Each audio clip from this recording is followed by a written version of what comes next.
Hello student, welcome to my channel. आज है 13 मई 2025 और आज के करंट अफेयर के जितने भी इंपॉर्टेंट क्वेश्चन बन सकते हैं वो सारे हम इस वीडियो में डिस्कस करेंगे। एंड वीडियो के लास्ट में हम आपसे क्वेश्चन पूछेंगे, उसका राइट आंसर आपको कमेंट करके बताना है। तो वीडियो तो पूरा ध्यान से देखिएगा। एंड मेरे सारे वीडियोस की पीडीएफ फाइल आपको मेरे टेलीग्राम चैनल पर मिल जाएगी और टेलीग्राम चैनल का लिंक मैंने वीडियो के डिस्क्रिप्शन में दे दिया है, तो आप वहां से ज्वाइन करके ले सकते हैं।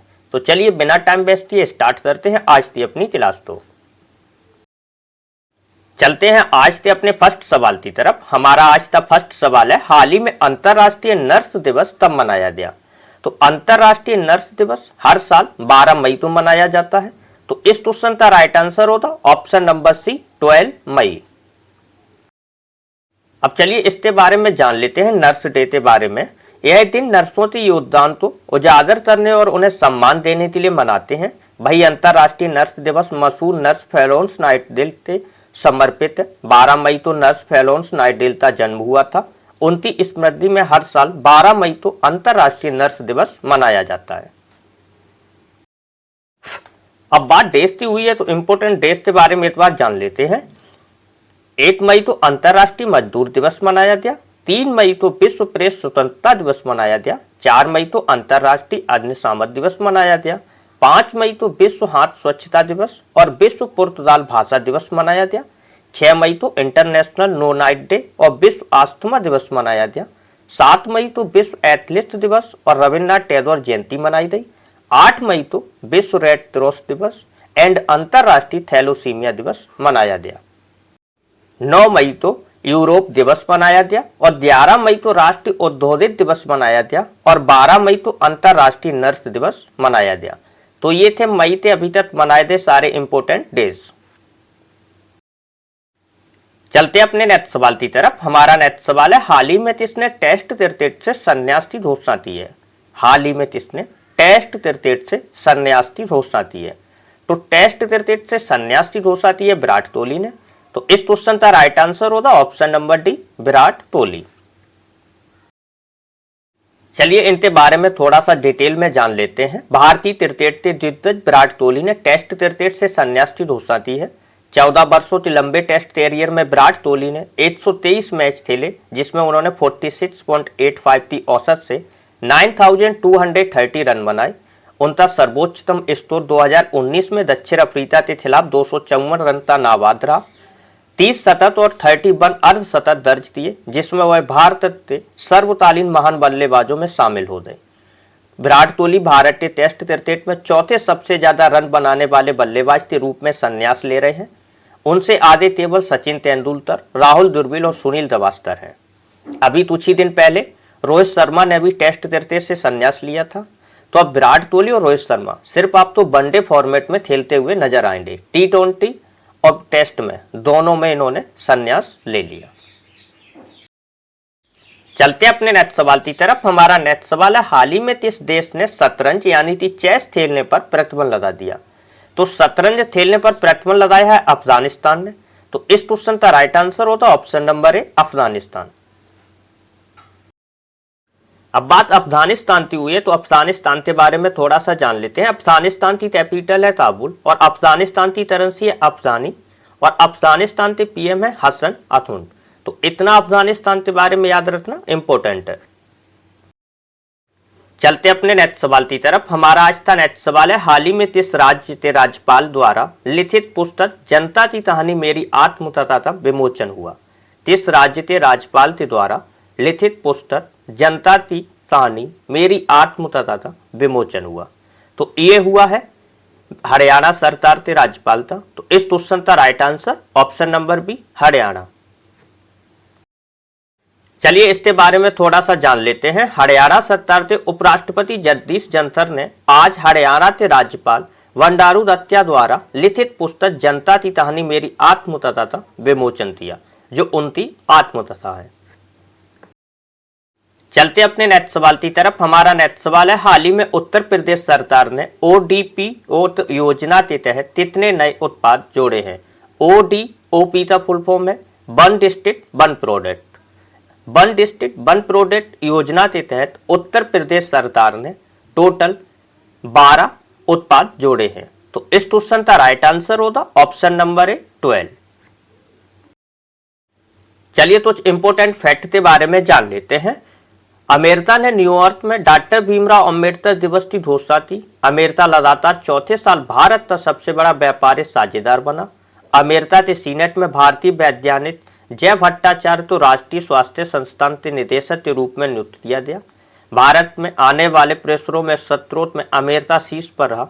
अमेरिका के सिएटल में पहला भारतीय फिल्म महोत्सव हुआ। अमेरिका के राष्ट्रपति ने शिक्षा विभाग को बंद करने के लिए कार्यकारी आदेश पर हस्ताक्षर दिए।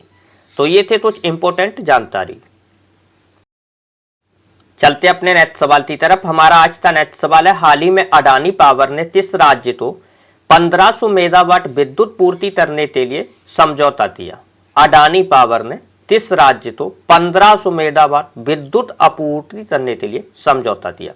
तो ये समझौता किया उत्तर प्रदेश राज्य सरकार के साथ। तो इस क्वेश्चन का राइट आंसर होगा option number B Uttar Pradesh.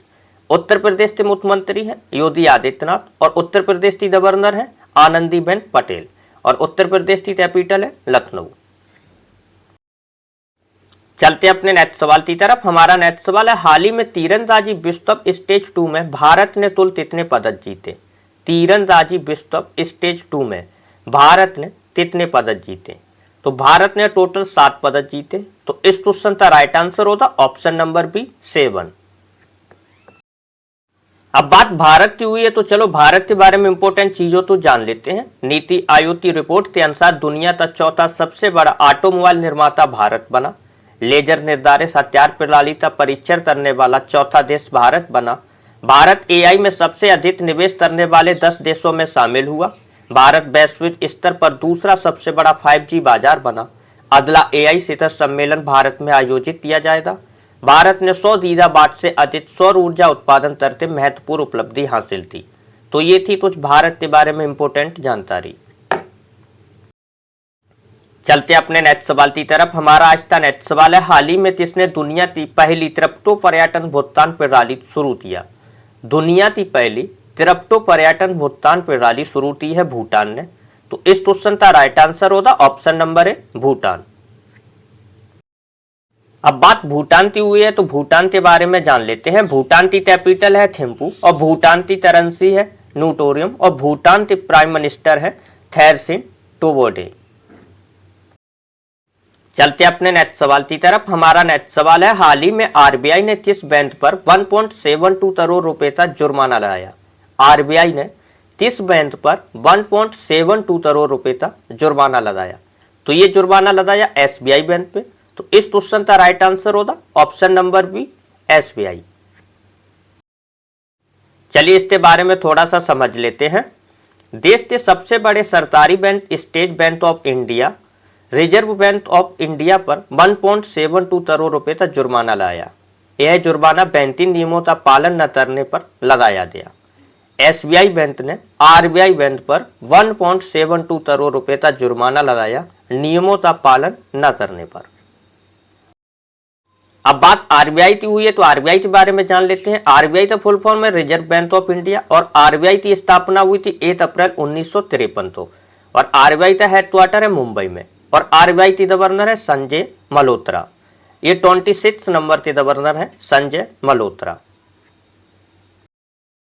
चलते अपने नेक्स्ट सवाल की तरफ। हमारा नेक्स्ट सवाल है, हाल ही में किस राज्य सरकार ने रक्षा कर्मियों को संपत्ति कर में छूट दी है?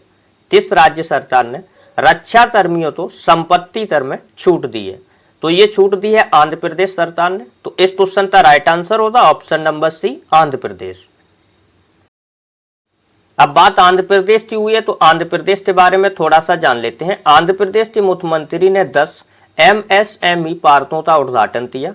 भारत का पहला क्वांटम कम्युनिटी गांव अमरावती में स्थापित होगा। आंध्र प्रदेश के मुख्यमंत्री ने शून्य गरीबी P4 पहल का शुभारंभ किया। आंध्र प्रदेश के मुख्यमंत्री ने तिरुपति में 1000 करोड़ के हरित हाइड्रोजन संयंत्र का उद्घाटन किया। व्हाट्सएप आधारित वन मित्र आंध्र प्रदेश में 161 सरकारी सेवाएं उपलब्ध कराएगा। तो ये थी आंध्र प्रदेश के बारे में कुछ इंपोर्टेंट जानकारी।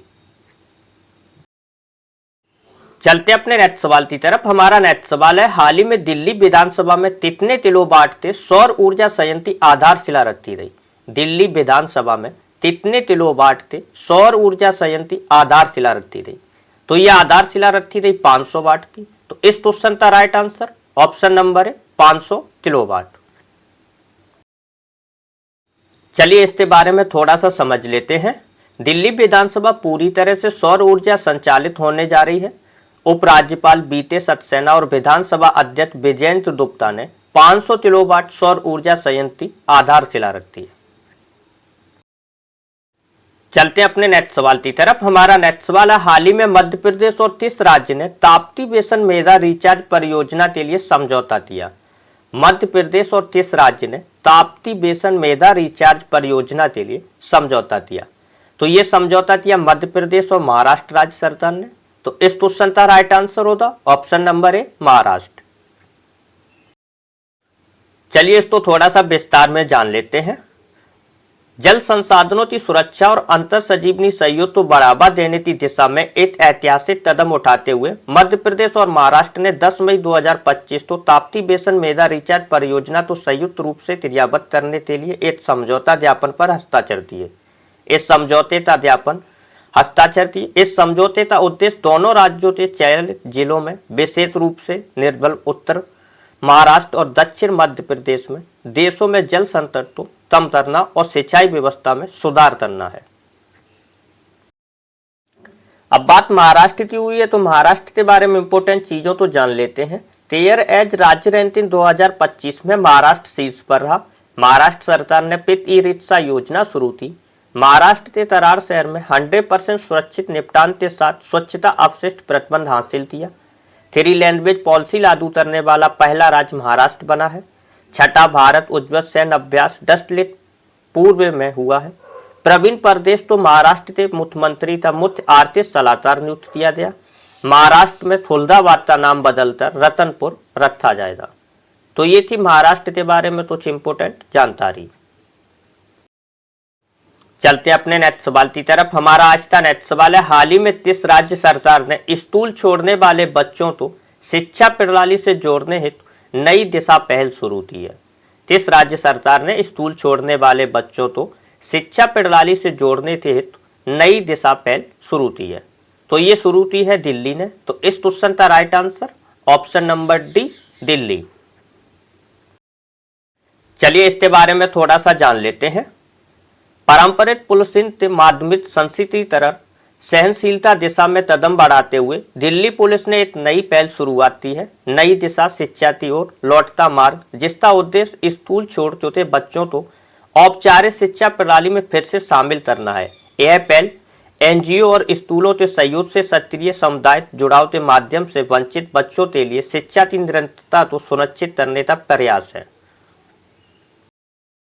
चलते अपने नेक्स्ट सवाल की तरफ। हमारा आज का नेक्स्ट सवाल है, हाल ही में किस देश के वैज्ञानिकों ने एशियाई चावल के पहले पेनजीनोम को विकसित किया है? किस देश के वैज्ञानिकों ने एशियाई चावल के पहले पेनजीनोम को विकसित किया है? तो ये विकसित किया है चीन ने। तो इस क्वेश्चन का राइट आंसर होता ऑप्शन नंबर ए चीन। अब बात चीन की हुई है तो चीन के बारे में थोड़ा सा जान लेते हैं। 2025 में सबसे अधिक सक्रिय सैन्य बलों वाला देश चीन बना है। चीन देश हाइड्रोजन के अध्ययन के लिए समुद्र के नीचे अनुसंधान केंद्र बना रहा है। एयर अर्थ एलिमेंट और रेमैग्नेट निर्यात पर चीन ने रोक लगा दी। चीन ने वर्ष 2025 में अपने सैन्य खर्च में 7.2% की वृद्धि की। चीन दक्षिण चीन सागर में गहरे जल में अंतरिक्ष स्टेशन बनाएगा। यूएस की ग्रीन बिल्डिंग काउंसिल की वार्षिक रैंकिंग में चीन शीर्ष पर रहा। तो ये थे तो चीन के बारे में इंपोर्टेंट जानकारी।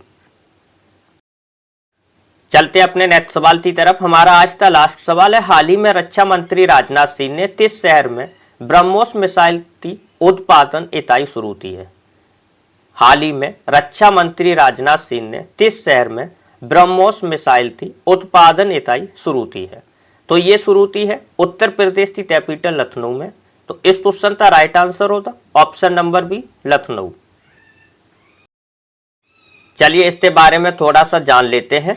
रक्षा मंत्री राजनाथ सिंह ने 11 मई 2025 को उत्तर प्रदेश रक्षा औद्योगिक गलियारे के लखनऊ के नोट में ब्रह्मोस सुपरसोनिक क्रूज मिसाइल उत्पादन इकाई का वर्चुअल उद्घाटन किया। 300 करोड़ के निवेश से निर्माणित इस इकाई का उद्देश्य हर वर्ष 80 से 100 ब्रह्मोस मिसाइलों का निर्माण करना है। यह परियोजना क्षेत्रीय सुरक्षा चुनौतियों के बीच भारत की रक्षा उत्पादन क्षमता को सशक्त बनाने और आत्मनिर्भर की दिशा में एक महत्वपूर्ण कदम मानी जा रही है। चलिए कुछ इंपोर्टेंट फैक्ट के बारे में थोड़ा सा जान लेते हैं, उसके बाद क्लास का एंड करते हैं। भारत के पहले नैनो इलेक्ट्रॉनिक रोड शो का उद्घाटन बेंगलुरु में हुआ। कर्नाटक में सीएम, मंत्री और विधायकों के वेतन में 100% बढ़ोतरी को मंजूरी दी गई। बेंगलुरु सिटी यूनिवर्सिटी का नाम डॉक्टर मनमोहन सिंह के नाम पर रखा जाएगा। राष्ट्रीय बागवानी मेला बेंगलुरु में आयोजित होगा। कर्नाटक में ग्रामीण सड़क नेटवर्क में सुधार के लिए प्रगति पथ योजना शुरू की जाएगी। कर्नाटक सरकार अन्न भाग्य के अंतर्गत अतिरिक्त 5 किलो चावल उपलब्ध कराएगी। दूधल में भारत में अपना सबसे बड़ा ऑफिस कैंप अनंत बेंगलुरु में खोला जाएगा। तो ये थे कुछ इंपोर्टेंट जानकारी। तो ये थे हमारे आज के करंट अफेयर के इंपोर्टेंट क्वेश्चंस जो मैंने आपके साथ साझा किए। ये हमारा आज का होमवर्क का सवाल, इसका राइट आंसर आपको कमेंट करके बताना है। होमवर्क के सवाल का आंसर जरूर से दिया करें और क्लास के बारे में आपका क्या सुझाव है वो भी कमेंट सेक्शन में जरूर बताया करें। अपना सुझाव कमेंट सेक्शन में जरूर दिया करें। अभी तक अगर वीडियो तो लाइक नहीं किया तो ज़्यादा से ज़्यादा लाइक एंड शेयर करना। चैनल तो सब्सक्राइब करते बेल आइकन तो ऑल तो सिलेक्ट जरूर कर लेना, जिससे आने वाला कोई भी वीडियो मिस ना हो सके। Everyday current affair, GK, GS और साइंस की क्लास का वीडियो यूट्यूब चैनल पर एवरीडे आता रहता है, जो ग्रुप डी, एनटीपीसी, रेलवे सभी एग्जाम के लिए बहुत ही इंपॉर्टेंट वीडियो होता है। हमारे सारे वीडियोस की पीडीएफ फाइल आपको मेरे टेलीग्राम चैनल पे मिल जाएगी और टेलीग्राम चैनल का लिंक मैंने वीडियो के डिस्क्रिप्शन में दे दिया है, तो आप वहां से ज्वाइन करके ले सकते हैं। तो मिलते हैं नेक्स्ट वीडियो में, तब तक के लिए धन्यवाद। जय हिंद।